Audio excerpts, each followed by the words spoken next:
He vanished with a man after babysitting me, claiming a quick trip to the neighbors while I played Nintendo. When I realized his last "I love you" was a lie, his earlier dismissive whisper to his lover, "Don't worry, he's asleep," echoed his deceit. I told the police only half the truth. That was years ago. Yesterday, an unmarked Christmas card with a single smiley face arrived in my mail.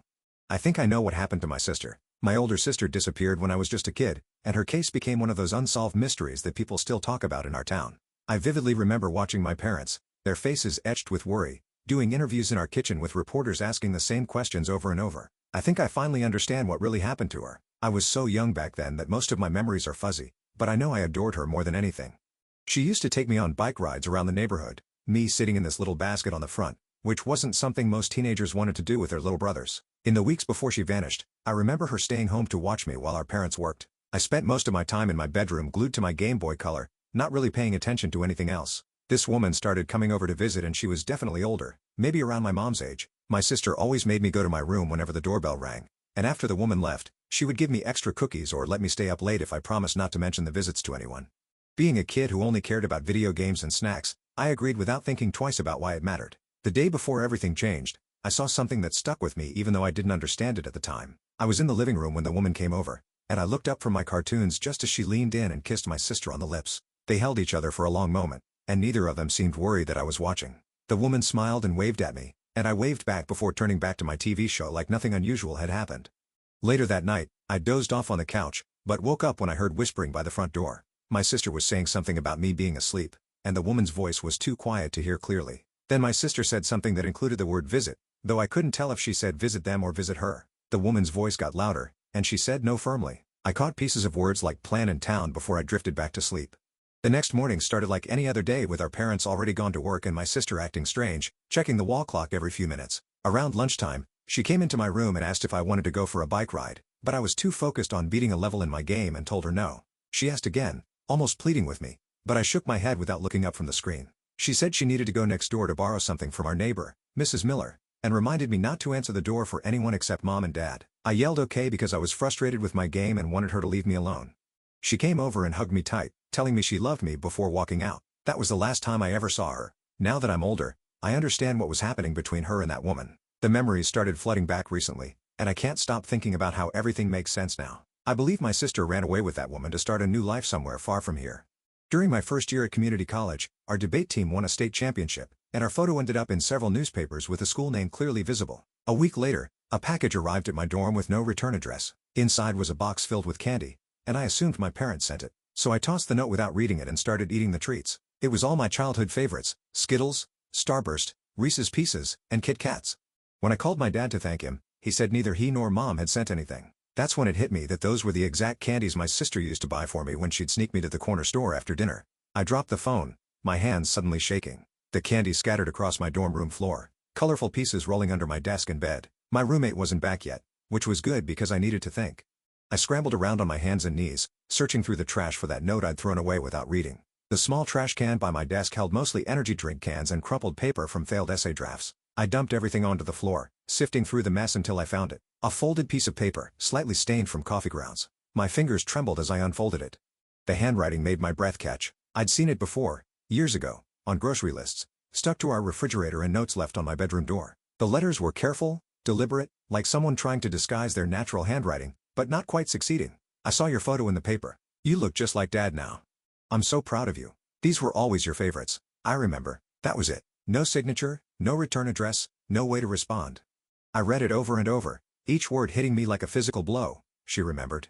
After 15 years, she remembered what candy I liked. I sat on my dorm room floor surrounded by candy and trash, trying to process what this meant. My sister was alive. She was out there somewhere watching from a distance, keeping track of my life.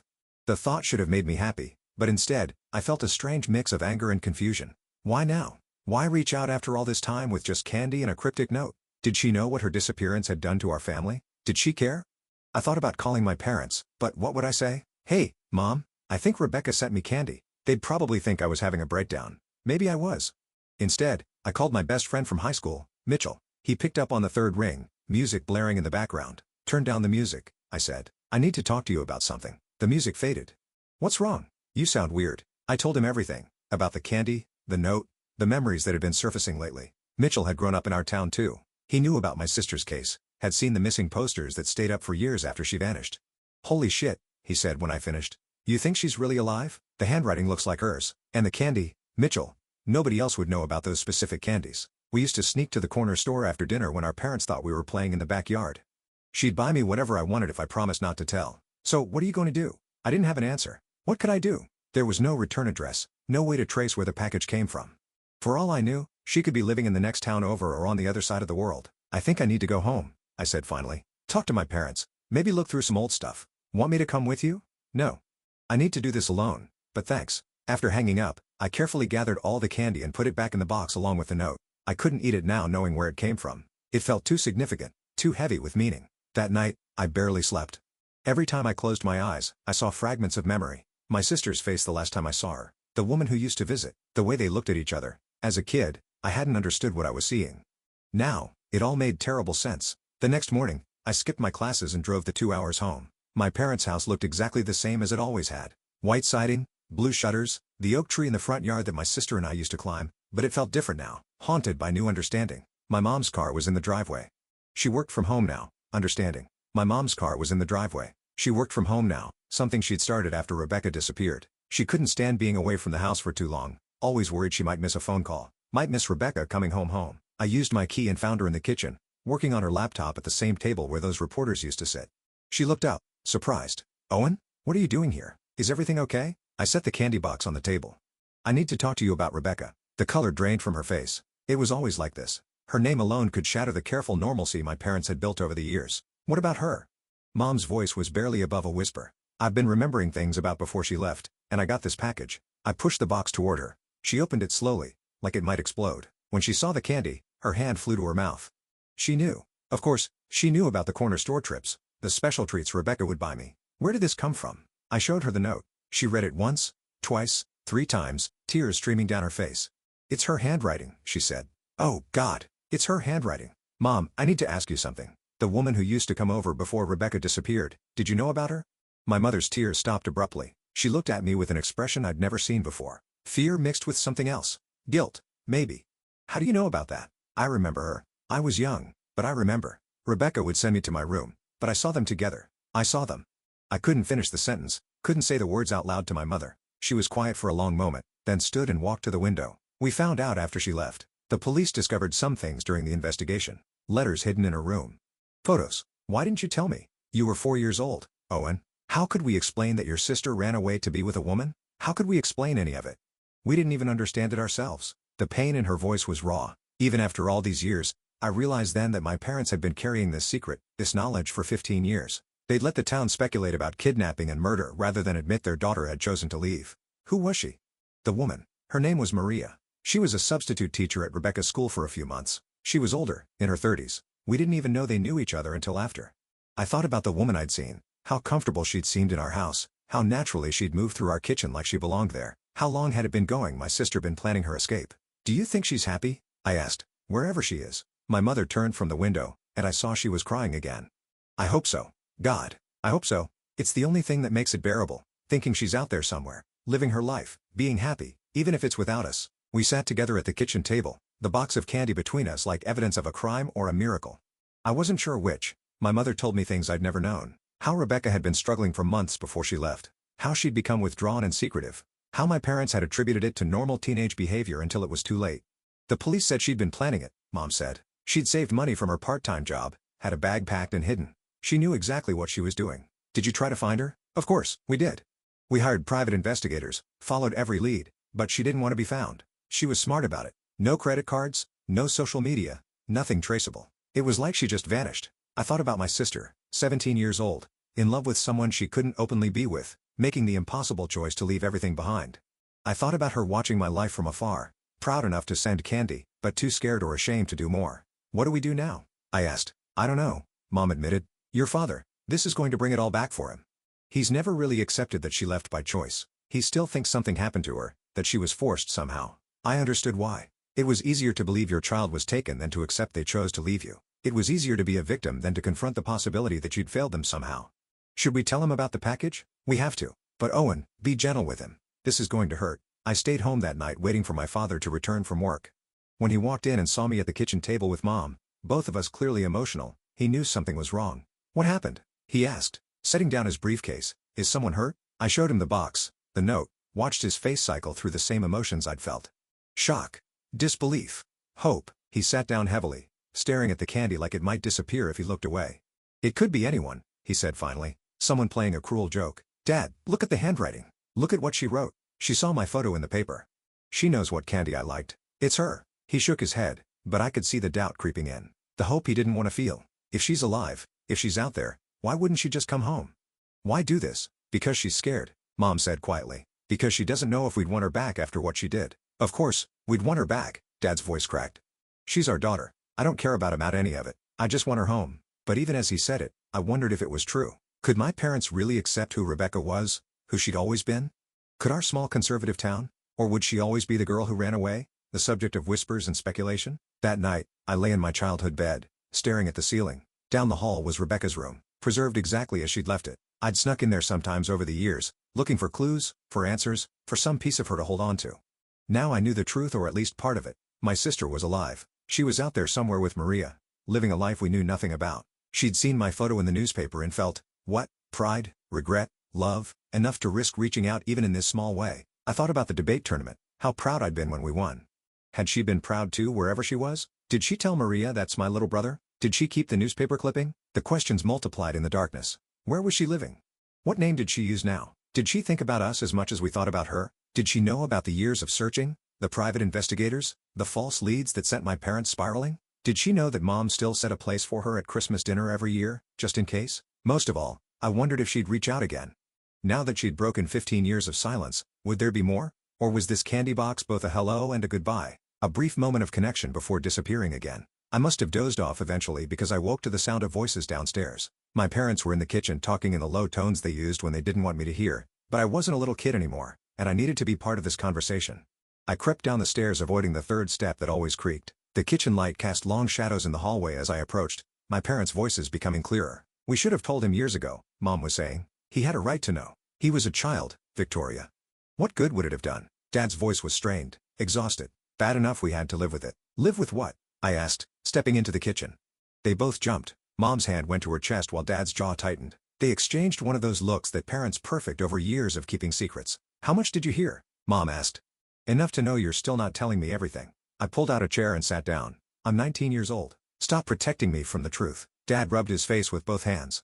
When he looked at me, I saw how much he'd aged in the past 15 years. The disappearance had carved deep lines around his eyes, turned his hair gray before its time. "There's more to the story," he said finally. "Things we didn't want you to know. Things we wished we didn't know." Mom reached across the table and took his hand. "Tell him, James. He deserves to know." Dad stared at the candy box for a long moment before speaking. "The woman, Maria, she wasn't just some stranger who seduced your sister. We knew her. She'd been to our house before, years earlier. She was," he paused, struggling with the words. "She was your mother's friend from college." The room tilted. I looked at Mom, who couldn't meet my eyes. "You knew her?" My voice came out strangled. "You were friends?" "We were roommates freshman year," Mom said quietly.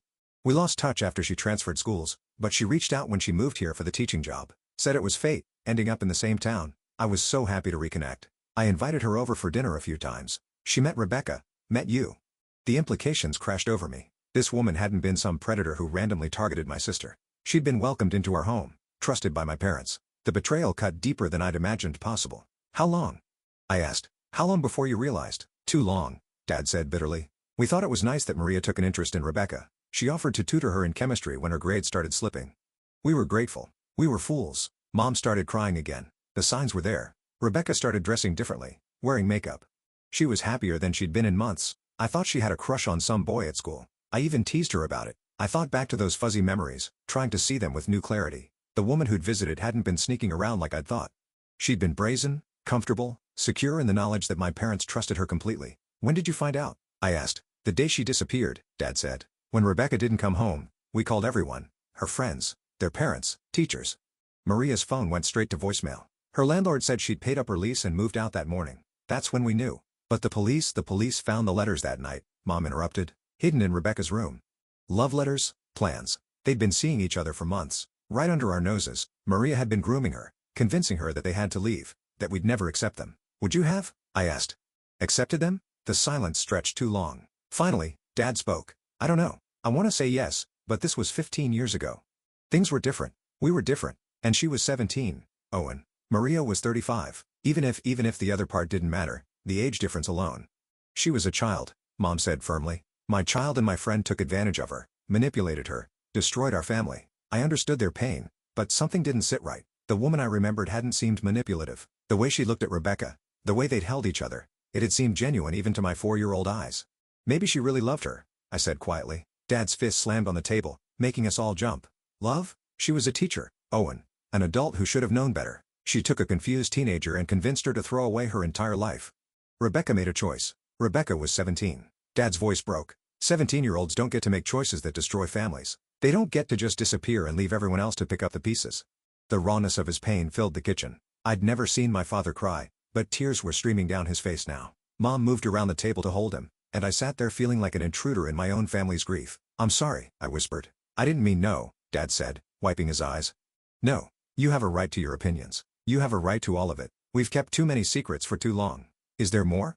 I asked, though I wasn't sure I could handle more revelations. Mom and Dad exchanged another look. This time, Mom spoke. We found Rebecca once, about 5 years after she left.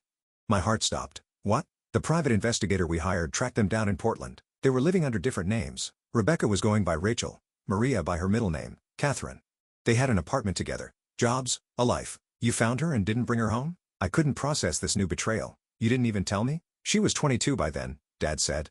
An adult. We couldn't force her to come back. And when the investigator approached her, what? I demanded. What happened? She ran, Mom said simply. The investigator said he called out her real name at a coffee shop where she worked, and she went white as a sheet. She left through the back door and never returned. By the time we flew out there, they'd vanished again. Apartment cleared out. Jobs abandoned. Gone. That's when we stopped looking, Dad added. We realized we were just driving her further away, further underground. At least before, we knew she was safe. After that, nothing. I sat back in my chair, overwhelmed. Every revelation reframed the story I'd constructed in my head. Rebecca hadn't just run away. She'd been found and chosen to run again rather than face us. The candy package took on new meaning. After 15 years, was she finally ready to stop running? I need some air, I said, standing abruptly. Owen, Mom started. I just need a minute. Please. I walked out the back door into the cool night air. The backyard looked exactly as it had when I was 4. The same swing set, now rusted. The same garden beds Mom tended religiously, but everything felt different now. I thought about Rebecca, 22 years old, working in a Portland coffee shop under a fake name. Had she been happy? Had she thought about us? When that investigator called her name, what had gone through her mind? Fear? Guilt? Anger that we couldn't just let her go? My phone buzzed. Mitchell texting to check in. I ignored it. I couldn't explain this to anyone. Couldn't make sense of it myself. After a while, I went back inside. My parents were still at the kitchen table, looking wrung out and older than their years. I want to find her, I said. Owen? No. Mom's response was immediate. We can't go through that again. She's made her choice. She sent me candy. Mom, that's not the action of someone who wants to stay hidden. Maybe she's ready, or maybe she just had a moment of weakness, Dad said. Maybe she regrets sending it already. I don't care. I'm going to try. How? Mom asked. We spent thousands of dollars on investigators. What makes you think you can find her when professionals couldn't? I pulled out my phone because I'm not a professional investigator who's going to spook her. I'm her little brother, and I have something you didn't have 15 years ago, social media. They looked skeptical, but I was already forming a plan. Rebecca might be using a fake name, but Maria or Catherine or whatever she called herself now was 50 years old. That generation wasn't as careful online. They made mistakes. Give me a week, I said. Let me try. If I can't find anything, I'll drop it. But if she's reaching out, even in this small way, don't we owe it to her to reach back? My parents looked at each other, having one of their silent conversations. Finally, Mom nodded. 1 week, she said. But Owen, be prepared for disappointment. Or worse, be prepared for rejection. She might not want to be found. I thought about the note, the careful handwriting, the specific candies chosen with such precision. I don't think that's true. I think she's been waiting for someone to find her. She just doesn't know how to come home on her own. That night, I set up camp in my childhood bedroom with my laptop, determined to find some trace of my sister in the vast digital world. I started with what I knew, Portland, 5 years ago. The names Rachel and Catherine. It wasn't much, but it was a start. I searched for hours, following digital breadcrumbs that led nowhere. Facebook profiles with no photos, LinkedIn accounts that hadn't been updated in years, Instagram pages that might have been them or might have been any of 1,000 other couples trying to live quietly. Around 3 in the morning, exhausted and frustrated, I almost gave up. Then I remembered something Mom had said. Maria had been her college roommate, which meant there might be old photos, old connections, some trace of who Maria had been before she became the woman who took my sister away. I crept down to the basement where Mom kept photo albums and boxes of college memorabilia. It felt like archaeology digging through layers of my parents' past lives. Finally, I found what I was looking for. A shoebox labeled State College 1989 to 1990. Inside were dozens of photos of my mom at 19, young and carefree in a way I'd never seen her. And there, in photo after photo, was Maria, dark-haired, laughing, arms slung around my mother's shoulders.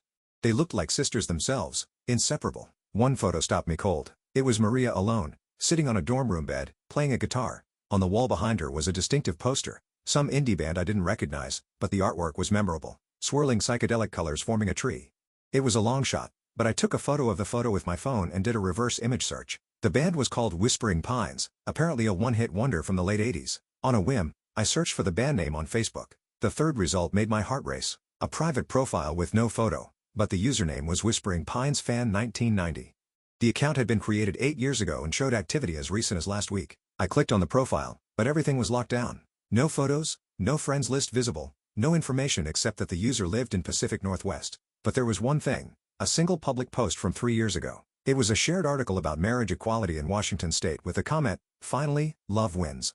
It could have been anyone, but something in my gut told me this was her. The username, the location, the timing, it all fit. I created a fake Facebook account knowing my real name would scare her off. I called myself Jake Thompson and spent an hour building a believable profile. A few generic photos I found online, some liked pages, a handful of status updates, then I sent a friend request to Whispering Pines Fan 1990.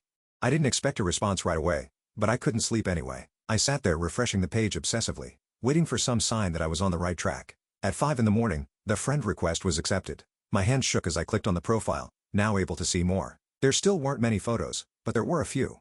A sunset over the ocean, a garden full of roses, a black cat sleeping in a windowsill. Nothing with people, nothing that gave away location beyond somewhere coastal. But then I saw it. A photo from 2 months ago of a kitchen table with 2 coffee cups. The caption read, "Sunday mornings are for coffee and crosswords." One cup had red lipstick marks. The other had a small chip on the handle. I knew that cup. It had been Rebecca's favorite, a souvenir from a family trip to Disney World when she was 12. She'd refused to drink her morning orange juice from anything else. Mom had wanted to throw it away when it chipped, but Rebecca had insisted on keeping it. This was them. This was really them. I stared at the screen, paralyzed. What now? I couldn't just message and say, "Hi, I'm your girlfriend's brother." They disappear again, just like in Portland. Instead, I scrolled through the few public posts, looking for any clue about where they might be. Most were generic.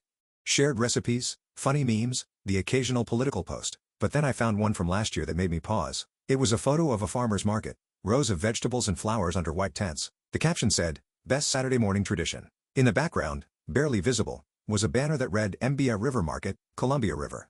That narrowed it down to Oregon or Washington, somewhere along the river. I started searching for farmers markets in that area, comparing photos to the one on Facebook. It took 2 hours, but I finally found it. Hood River, Oregon. The layout of the tents, the mountain visible in the background, even the font on the banner all matched. Hood River was only 3 hours from Portland. They hadn't gone far after being discovered, just far enough to feel safe again. I sat back, my heart pounding. I'd found them, or at least, I'd found the town where they likely lived. What I did with that information was another question entirely. I thought about telling my parents, but something held me back. They'd want to involve the police or another private investigator. They'd want to do things the right way, but the right way had already failed once, sending Rebecca deeper into hiding. No. If I was going to do this, I had to do it alone. Alone. I had to approach them as Owen, not as a representative of parents they'd run from or a life they'd abandoned. I went downstairs and found Mom already awake, sitting at the kitchen table with coffee and red-rimmed eyes. "Did you sleep at all?" she asked. "Number you?" She shook her head. "I keep thinking about that package, about her out there somewhere, remembering what candy you liked. It's such a small thing, but it means she thinks about us, about you." "Mom," I said carefully, "I need to go back to school. I have a test on Monday I can't miss." It was a lie, but a necessary one. She looked disappointed but nodded. "Of course, your education comes first. Your sister would want that for you." The irony of using Rebecca as a reason to lie wasn't lost on me, but I pushed past the guilt. This was bigger than a missed test or a disappointed mother. I packed quickly, throwing clothes into a bag without really paying attention. In my backpack, I carefully placed the candy box and note, evidence, talisman, connection to a sister I was determined to find. Dad was awake by the time I left, and both my parents hugged me goodbye at the door. They looked fragile, hollowed out by the previous night's revelations. "Drive safe," Mom said. "And Owen, don't do anything reckless, please."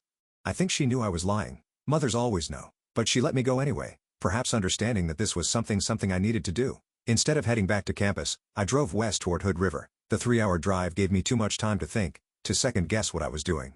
What would I say if I found them? What if Rebecca didn't want to see me? What if I was wrong about everything? But I kept driving past Portland and into the Columbia River Gorge. The scenery was breathtaking. Towering cliffs, cascading waterfalls, the wide river cutting through ancient basalt. I wondered if Rebecca appreciated the beauty or if she was too busy looking over her shoulder to notice. Hood River was smaller than I'd expected. A picturesque town nestled between the river and Mount Hood. The kind of place where people went to disappear, to reinvent themselves, to live quietly among other transplants and wanderers. I found a motel on the outskirts of town and checked in under a fake name, paying cash. The paranoia felt ridiculous, but I'd learned from Portland. I couldn't risk spooking them before I even had a chance to make contact. That evening, I walked through downtown Hood River trying to imagine my sister here. Did she shop at the local food co-op? Did she and Maria hike the trails I'd seen advertised? Did they have friends? Or did they keep to themselves, afraid of getting too close to anyone? I stopped at a coffee shop and ordered a drink, studying every face that came through the door. The barista had a nose ring and purple hair, the kind of person who wouldn't ask too many questions about someone's past. Is that why Rebecca felt safe here? You new in town? The barista asked as she handed me my coffee. Just visiting, I said. It's beautiful here. Best place on earth, she said with genuine enthusiasm. You should check out the farmer's market tomorrow morning. Local vendors, great produce, live music, real community vibe. The farmer's market, where Maria or Catherine or whoever she was now took photos of their Saturday morning tradition. Thanks, I said. I'll do that. That night in the motel, I lay awake planning what I'd say, how I'd approach them. Every scenario I imagined ended badly. Rebecca running, Maria protective and angry, accusations and tears, and another disappearance, but I had to try. The candy package had been an opening, a crack in the wall they'd built around themselves. I had to believe that meant something. Saturday morning came gray and drizzly, typical Pacific Northwest weather. I dressed carefully. Jeans, a hoodie, baseball cap pulled low. I wanted to be able to observe without being noticed, to see them before they saw me. The farmer's market was exactly where the photos had indicated, in a park near the waterfront. White tents lined up in neat rows. Vendors selling everything from fresh vegetables to handmade jewelry. The smell of coffee and baked goods filled the air. I walked slowly through the market, pretending to browse while scanning every face. Families with young children, older couples with canvas shopping bags, hipsters with carefully curated vintage outfits. Any of them could be hiding a secret, living under an assumed name, running from a past that wouldn't let them go. Then I saw her. She was standing at a flower vendor, examining sunflowers. Her hair was shorter, dyed auburn instead of the dark blonde I remembered. She wore glasses now, and there were lines around her eyes that hadn't been there at 17. But it was Rebecca, my sister, alive and real and less than 20 feet away. My legs felt like water. I grabbed onto a tent pole to steady myself, unable to look away. She was saying something to the vendor, smiling, looking relaxed and normal, and nothing like someone in hiding. Then Maria appeared beside her, carrying a bag of vegetables. She'd aged too, her dark hair showing gray at the temples, but she moved with the same easy grace I remembered from those visits to our house. She said something that made Rebecca laugh, and the sound hit me like a physical blow. I'd forgotten the sound of my sister's laugh. They moved through the market together, comfortable in their routine, occasionally touching hands or leaning into each other. They looked happy. They looked like any other couple enjoying a Saturday morning. I followed at a distance, my heart hammering. Should I approach them here in public? Wait until they were alone? Give up entirely and go home, content with knowing she was safe and happy? They stopped at a bakery stall, and I saw my chance. While they were distracted, examining pastries, I moved closer, close enough to hear Maria say, "Get the chocolate croissants. You know you want them." "I'm trying to be good," Rebecca replied. But she was already reaching for her wallet. Her voice. God, her voice. 15 years older, but still unmistakably her. I must have made some sound because Maria looked up. Her eyes swept over me without recognition. I'd been 4 years old the last time she saw me, but something made her look again, and I saw the exact moment she realized who I was. Her face went white. She grabbed Rebecca's arm, whispered something urgent. Rebecca turned confused, following Maria's gaze to where I stood frozen. Our eyes met across the crowded market. I saw the recognition hit her like a slap. Saw her mouth form my name without sound. The wallet fell from her hand, scattering bills across the wet pavement.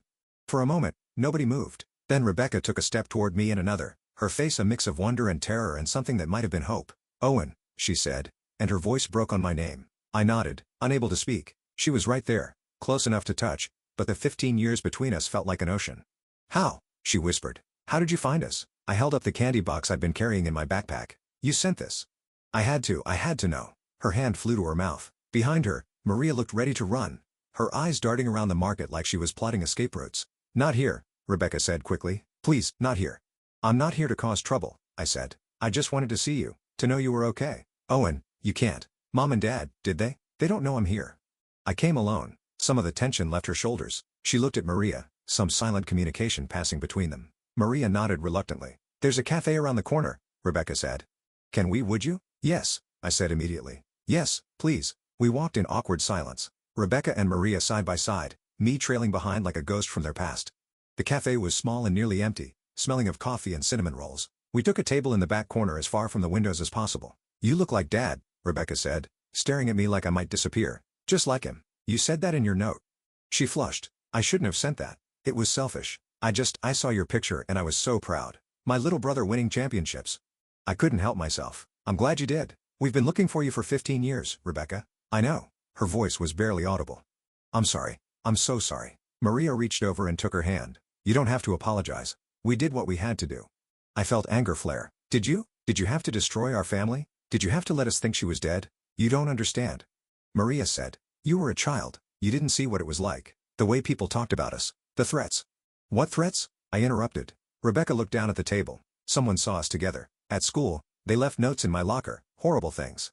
Said they'd tell everyone, ruin Maria's career, make sure everyone knew what we were. So you ran." "We tried to be careful," Rebecca said. "We were going to wait until I graduated, until I turned 18. But then someone told Mom's friend from church they'd seen us at a restaurant in the next town holding hands.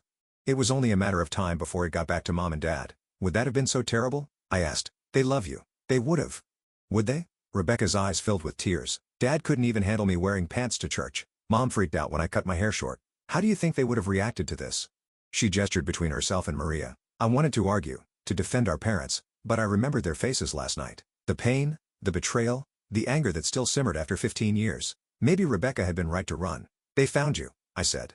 "In Portland, 5 years ago." Rebecca went very still. "What?" "They hired a private investigator. He found you working at a coffee shop, but you ran again." "Oh God." Rebecca buried her face in her hands. "I knew someone was following me. I thought I was being paranoid, but we left everything. Our whole life, just gone." "Why?" I asked. "Why not just talk to them?" "Because I was terrified," she said, looking up at me with red-rimmed eyes. "I'd built this life, this identity. I couldn't go back to being their daughter, the girl who ran away with her teacher. I couldn't face their disappointment, their judgment. They just wanted you home." "No," Maria said firmly. "They wanted the daughter they thought they had, not the one she actually was." The words stung because they held truth. My parents had mourned a specific version of Rebecca, the straight-A student who would go to college, marry a nice boy, give them grandchildren. Could they accept this Rebecca with her short hair and glasses, living quietly with a woman in small-town Oregon? "Tell me about your life," I said, changing the subject. "What do you do? Are you happy?" Rebecca's face softened. "I teach elementary school, 2nd grade. Maria's a librarian at the high school. We have a house with a garden, 2 cats, friends who don't know our real names but who love us anyway. You're teachers, both of you." "Ironic, isn't it?" Maria said with a bitter smile. "The thing that brought us together is the thing we can never escape, but we're good at it. We help kids. We make a difference. Under fake names. Under the names we chose," Rebecca corrected. "The people we decided to become." We sat in silence for a moment. I studied my sister's face trying to reconcile the teenager I remembered with this adult stranger. She looked tired, but not unhappy. There was a calmness to her that hadn't been there before. A settledness. "What happens now?" she asked finally. "Are you going to tell them?" I thought about my parents, probably sitting by the phone, hoping for news. They deserved to know their daughter was alive and safe. But did they deserve to disrupt the life she built? "I don't know," I admitted. "They're broken, Rebecca, especially Dad. He never got over losing you." "I never got over losing them either," she said quietly. "Or you. God, Owen, you were so little. I used to wonder if you'd even remember me." I remembered the bike rides, the candy, the way you hugged me before you left. She started crying then, really crying, and Maria pulled her close. I sat there awkwardly, not sure if I had the right to comfort her after all these years. "I'm sorry," she said when she could speak again. "I'm so sorry. I thought I was protecting you. I thought if I just disappeared, you could have a normal life, not be the kid whose sister was like me." "I would rather have had my sister," I said simply. That broke her completely. She reached across the table and grabbed my hand, holding it like she was drowning. Her hand was bigger than I remembered, calloused from gardening maybe, but still familiar somehow. "Can we?" she started, then stopped. "Would you want to stay in touch?" Carefully. I mean, secretly. I thought about it. A relationship built on lies, hidden from our parents, conducted through fake names and secure channels. It wasn't what I wanted, but it was better than nothing. "Yes," I said, "but Rebecca, they need to know you're alive. They need to know you're safe. Even if you never see them again, they need that much." She and Maria exchanged another of those silent conversations. Finally, Maria nodded. "Okay," Rebecca said, "but not yet. Give us time to prepare, to figure out how to do this safely. Please." I agreed, though I wasn't sure how I'd keep this secret. "We exchanged phone numbers, burner phones," they said, "bought with cash and registered to no one." They gave me an email address that went through multiple encryption services. It felt like spy games, but I understood their caution. We talked for another hour, catching up on 15 years in fragments and glimpses. Rebecca asked about school, about my friends, about whether I still played video games. I told her about college, about the debate team, about how Mom had kept her room exactly the same. "I dream about that room sometimes," she admitted. About being 17 and confused and so scared of disappointing everyone. When it was time to go, we stood awkwardly by the door. I wanted to hug her, but wasn't sure if I had the right. She solved the problem by pulling me into a fierce embrace. "I love you," she whispered. "I've loved you every day for 15 years. Never doubt that." "I love you too," I said, my voice muffled against her shoulder. She pulled back, studying my face like she was memorizing it. "You really do look like Dad, but you have Mom's smile." "Rebecca," Maria said gently. "We should go." They left first, walking quickly down the street without looking back. I stood in the doorway of the cafe, watching until they turned the corner and vanished from sight. Then I went back to my motel and cried like I hadn't since I was 4 years old. The drive home felt endless. I stopped multiple times, pulling over when the weight of what had just happened threatened to overwhelm me. My sister was alive. She was happy. She was never coming home. By the time I reached my parents' house, it was dark. I sat in the driveway for a long time trying to figure out what to say. How did I explain where I'd been? What I'd found? How did I keep my promise to Rebecca, while also giving my parents the peace they deserved? Finally, I went inside. My parents were in the living room, pretending to watch TV, but really just waiting for me. They looked up hopefully when I entered. "I thought you had a test," Mom said carefully. "I lied," I admitted. Sitting down across from them, I went looking for Rebecca. Dad's face went through several emotions before settling on resignation, and I pulled out my phone and showed them the photo I'd taken at the farmer's market. Rebecca and Maria browsing vegetables, unaware they were being watched. It wasn't a great photo taken from too far away, a little blurry, but it was undeniably them. Mom gasped, her hand flying to her mouth. Dad stared at the phone like it might explode. "She's alive," Mom whispered. "She's really alive." "She's alive," I confirmed. "She's safe. She's happy." "Where?" Dad demanded. "Where is she?" This was the hard part. "I can't tell you that. I promised her I wouldn't. Not yet." "You talked to her?" Mom's voice was strangled. "You actually talked to her?" "For about an hour. She wanted me to know she loves you. Both of you. She's never stopped loving you." "Then why?" Dad's voice broke. "Why won't she come home?" "Because she's scared. Because she's built a life that doesn't include being your daughter. Because she doesn't know how to bridge 15 years of silence." "But she reached out to you," Mom said. "The candy. A moment of weakness," she called it. "She saw my picture and couldn't help herself, but she's terrified of what would happen if she really came back. The questions, the judgment, the media attention. She just wants to live quietly with her," Dad said, the words bitter. "With Maria, yes. They're still together. They have been this whole time." My parents absorbed this in silence. I could see them struggling, trying to reconcile their grief with this new reality. Their daughter was alive, but choosing to stay away. She was happy, but without them. "Will she?" Mom started, then stopped. "Will you see her again?" "I hope so." We exchanged contact information carefully. "She's still worried about being found by the wrong people." "We're the wrong people?" Dad asked, pain evident in every word. "You're the people she loves most and disappointed most," I said gently. "That's a hard combination to face." We talked late into the night, going over every detail of my encounter with Rebecca. My parents were hurt that I'd gone without them, but I think they understood why it had to be that way. Rebecca would never have met with them. Not yet, maybe not ever. "What do we do now?" Mom asked eventually. "Just wait and hope she decides we're worthy of her time. We let her know we love her," I said. "We let her know we're here if she ever wants to come back, and we try to understand why she left in the first place." It wasn't a satisfying answer, but it was all I had. The reunion they dreamed of for 15 years wasn't coming, but at least now they knew she was out there, living her life, thinking of them even if she couldn't face them. Over the next few weeks, I became the bridge between my sister and our parents. Carefully worded emails, photos exchanged through encrypted channels, small pieces of connection across the gulf of years and hurt. Rebecca sent a picture of her classroom, 25-second graders grinning at the camera. My parents sent back a photo of the oak tree we used to climb, now massive and magnificent. It wasn't enough. It would never be enough, but it was something. One night, about a month after Hood River, my phone rang. Unknown number. "Hello, Owen?" Rebecca's voice, tentative and scared. "Is this a bad time?" "No," I said, my heart racing. "Never. You can always call. I needed to hear your voice." "Is that okay?" "Of course, it's okay. Rebecca, it's always okay." We talked for an hour about nothing and everything. She told me about a difficult student who reminded her of herself at that age. I told her about my classes, my friends, the normal life she'd wanted for me. Neither of us mentioned our parents, the elephant in the room too big to address over a phone call. "I'm thinking about it," she said finally, just before we hung up. "Coming back, not to stay, just to see them, to try to explain." "Do you think they'd want that?" "I think they'd give anything for that," I said honestly. "But Rebecca, only if you're ready, only if you want to." "I don't know if I'll ever be ready," she admitted. "But maybe that's okay. Maybe you just do it anyway." After we hung up, I sat in my dorm room thinking about courage. It had taken courage for Rebecca to leave, to choose love over family expectations. It had taken courage to stay hidden, to build a life from nothing, to resist the pull of home. And now it would take courage to come back even briefly to face the pain she'd caused and the love that endured despite everything. I thought about the candy box still sitting on my desk. Such a small gesture that had unraveled 15 years of silence. Sometimes the biggest changes started with the smallest acts of bravery. My phone buzzed. A text from an unknown number. Thank you for not giving up on me. I love you, little brother. I typed back quickly before I could overthink it. I love you too, big sister. Always have. Always will. And somewhere in Oregon, in a house with a garden and 2 cats, my sister read those words and maybe, just maybe, began to believe that coming home was possible after all. The weeks that followed were strange. I'd go to classes, hang out with friends, live my normal college life, all while carrying this massive secret. Every few days, Rebecca would text or call, always from different numbers, always careful. We talked about safe things mostly, her students, my classes, the weather in Oregon versus the weather here. Neither of us brought up the elephant in the room, the question of whether she'd actually follow through on visiting our parents. Then one Tuesday afternoon, about 2 months after Hood River, I got a text that made me drop my phone. We're coming this weekend. Don't tell them. I stared at the message, my heart pounding. After 15 years, Rebecca was coming home, not to stay. She'd made that clear in our conversations, but she was coming. I wanted to call her immediately, but I knew better. She'd reach out when she was ready. That night, she called. Her voice was shaky, scared in a way I hadn't heard before. I don't know if I can do this, she said without preamble. What if they hate me? What if they can't forgive me? They don't hate you, I said. Though I understood her fear. They're hurt, they're confused, but they don't hate you. They never could. I destroyed their lives, Owen. I let them think I was dead. I let the whole town think I was dead. How do you come back from that? I didn't have a good answer. How did you come back from 15 years of absence? How did you explain choosing to disappear rather than face rejection? How did you bridge that kind of gap?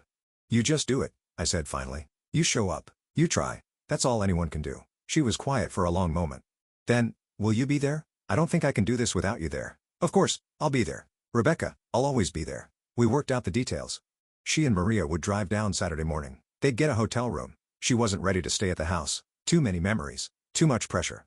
I'd prepare our parents somehow, though I had no idea how to prepare someone for their dead daughter walking through the door. Friday afternoon, I drove home from college, my stomach in knots. Mom was in the kitchen when I arrived, baking cookies. She always baked when she was stressed. This is a nice surprise, she said, hugging me. We weren't expecting you this weekend. I need to talk to you and Dad about something, I said. Is he home? Her face immediately went worried. Is everything okay? Are you in trouble? No, nothing like that. Just can we all sit down together? Dad came home an hour later, and we gathered in the living room. They sat on the couch, holding hands, clearly bracing for bad news. I took a deep breath. Rebecca's coming tomorrow. The words hung in the air like a bomb. Mom's face went white. Dad's jaw clenched so tight, I thought he might crack a tooth. What? Mom whispered. She called me. She's been thinking about it for weeks. She wants to see you. To try to explain, she and Maria are driving down tomorrow morning. Tomorrow? Dad stood up abruptly, pacing to the window. After 15 years, she just decides to show up tomorrow? She's scared, I said. She's terrified actually. She thinks you hate her. We don't hate her, Mom said, tears already streaming down her face. How could she think we hate her? Because she left. Because she chose Maria over you. Because she let you grieve for 15 years. Dad turned from the window, and I saw his hands were shaking. What are we supposed to do? Just pretend everything's fine? Welcome her back like nothing happened? I don't know, I admitted. I don't think she knows either. She just knows she needs to try. We talked for hours, going in circles. Mom cycled between elation and terror. Dad alternated between anger and desperate hope. I tried to manage their expectations, reminding them that Rebecca wasn't coming back to stay, that this was just a visit, a first step. But I could see they were already imagining more, regular visits, holidays together, some version of the family we used to be. That night, none of us slept. I heard Mom moving around the house at 3 a.m., cleaning things that were already clean. Dad was in the garage, reorganizing tools that didn't need reorganizing. I lay in bed staring at the ceiling, wondering if I'd made a mistake encouraging this reunion. Saturday morning came too fast and not fast enough. Mom made breakfast, though none of us could eat. She'd set the table for 5, including Rebecca's old place, the one she'd kept empty for 15 years. The gesture made my throat tight. At 10 o'clock, my phone buzzed. We're here in the driveway. I can't move. I looked out the window and saw a blue Honda parked on the street. I could make out 2 figures inside, but they weren't getting out. She's here, I said, but she's scared. I'm going to go talk to her. Mom started to follow, but Dad caught her arm. Let Owen go. Give them a minute. I walked out to the car, my heart hammering. As I got closer, I could see Rebecca in the passenger seat. Maria driving. Rebecca's face was pale, her hands clenched in her lap. When she saw me, she rolled down the window. I can't do this, she said. I thought I could, but I can't. Look at the house. It's exactly the same. Even the garden gnome Mom bought the summer before I left. How can it be exactly the same when everything else is different? Because they were waiting for you, I said simply. They never gave up hope that you'd come home. This isn't my home anymore. Maybe not, but it was once, and the people inside still love you. Maria leaned over.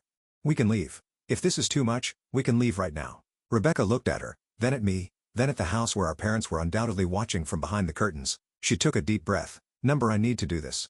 I've been running for 15 years. I'm tired of running. She got out of the car slowly, like every movement hurt. Maria followed, protective, ready to bolt if necessary. I led them to the front door, which opened before I could reach for the handle. Mom stood there, frozen. She and Rebecca stared at each other across 15 years of absence. Then Mom made a sound somewhere between a sob and a laugh and pulled Rebecca into her arms. "My baby," she kept saying. "My baby girl." Rebecca was crying too, holding on to Mom like she might disappear. Over their heads, I saw Dad standing in the hallway, tears streaming down his face, unable to move. Finally, Rebecca pulled back and saw him. "Dad," she said, and her voice broke completely. He crossed the distance in 3 strides and wrapped both his daughters in his arms. Maria and I stood awkwardly to the side, witnesses to a reunion that was both beautiful and painful to watch. When they finally separated, everyone's faces were wet with tears. Mom noticed Maria then, and I saw something complicated pass across her face. Anger, betrayal, resignation, maybe even understanding. "Maria," she said, her voice carefully neutral. "Victoria, James." Maria's voice was steady, but I could see her hands shaking. "Thank you for letting us come. You're here now," Dad said. Though his tone suggested he wasn't sure how he felt about that. "Come in, please." We moved to the living room, the same room where I'd told my parents about finding Rebecca. Everyone sat carefully. Rebecca and Maria on one couch, my parents on the other, me in the middle like a referee. The silence stretched until Rebecca finally spoke. "I don't know where to start. How do you explain 15 years? Start with why," Dad said, his voice rough. "Why did you leave? Why didn't you talk to us?" Rebecca looked at her hands. "Because I was 17 and terrified and in love with someone I wasn't supposed to love. Because I knew what you'd say, how you'd react. Because I couldn't bear to see the disappointment we would have," Mom started, but Rebecca cut her off. "Would you? Really? Dad couldn't handle me wearing jeans to church. You cried when I cut my hair short. How would you have handled me being gay? Being in love with a woman? Being in love with your friend?" The truth of it hung in the air. My parents couldn't deny it. They'd been different people 15 years ago, products of their time and place and beliefs. "We would have tried," Mom said finally. "We might have failed, but we would have tried. You didn't give us the chance." "I was 17, Rebecca repeated. "I didn't know how to give you that chance. All I knew was that I loved Maria, and I couldn't live without her. And staying meant choosing between her and you, so I chose." "And you've regretted it ever since?" Dad asked, hope creeping into his voice. Rebecca looked at Maria, then back at our parents. "I regret the pain I caused. I regret the years we lost, but I don't regret choosing love. I can't regret the life we've built." Dad flinched like he'd been slapped. Mom reached for his hand. "Tell us about your life," Mom said, clearly trying to move past the hurt. "Owen says you teach." For the next hour, Rebecca talked about her life in Hood River, her students, her garden, the friends they'd made. She showed them photos on her phone, their house, their cats, her classroom decorated for Halloween, normal things, the kind of things any daughter might share with her parents, except for the 15-year gap that made everything feel surreal. Maria mostly stayed quiet, letting Rebecca lead, but I could see how they moved in sync, finishing each other's sentences, touching hands when things got difficult. Whatever else had happened, they clearly loved each other deeply.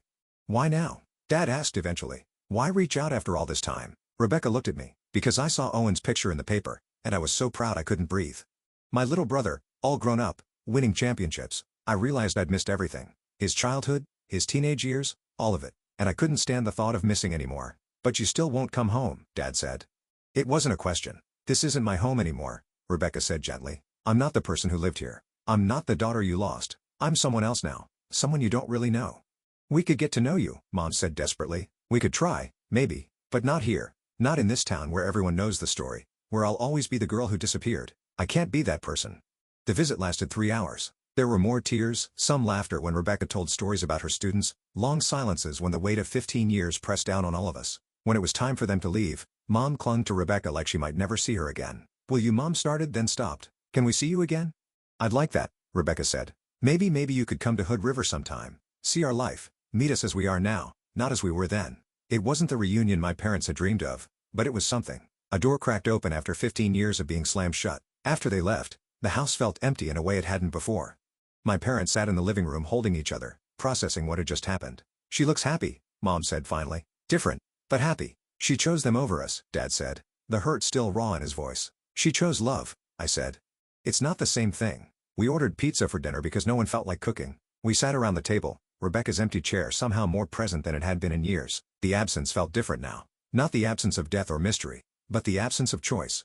Over the next few months, my parents slowly began to build a relationship with the daughter they'd found, but not quite recovered. They drove to Hood River for a weekend, staying in a hotel, having careful dinners where everyone tried too hard. Rebecca and Maria came for Christmas, though they only stayed 2 days and spent most of it looking uncomfortable. It wasn't perfect. There were still hurt feelings, still moments of anger and confusion. Dad struggled the most, unable to fully accept that his little girl had chosen a life so different from what he'd imagined. Mom tried harder, but I could see the effort it took, the way she had to consciously adjust her expectations every time. But slowly, carefully, we became something like a family again. Not the family we'd been, but something new. Rebecca would never move back home, would never be the daughter my parents had lost, but she could be the daughter she actually was, living her truth 3 hours away with the woman she loved. The last time I visited Rebecca in Hood River, we sat in her backyard watching the sunset. Maria was inside making dinner, and we could hear her singing along to the radio. "Do you ever regret it?" I asked. "Leaving?" She thought for a long moment. "I regret the pain. I regret the lost years. But if I hadn't left, I wouldn't have this life. I wouldn't have Maria, my students, this peace. So no, I don't regret it. I just wish it could have been different." "Me too," I said. She reached over and took my hand. "Thank you for finding me, for not giving up, for bridging the gap." I was too scared to cross myself. "You're my sister," I said simply. "That's what family does." We sat there as the sun went down. Two siblings separated by years, but connected by something stronger. Not the family we'd started as, but the family we'd chosen to become. And maybe that was enough.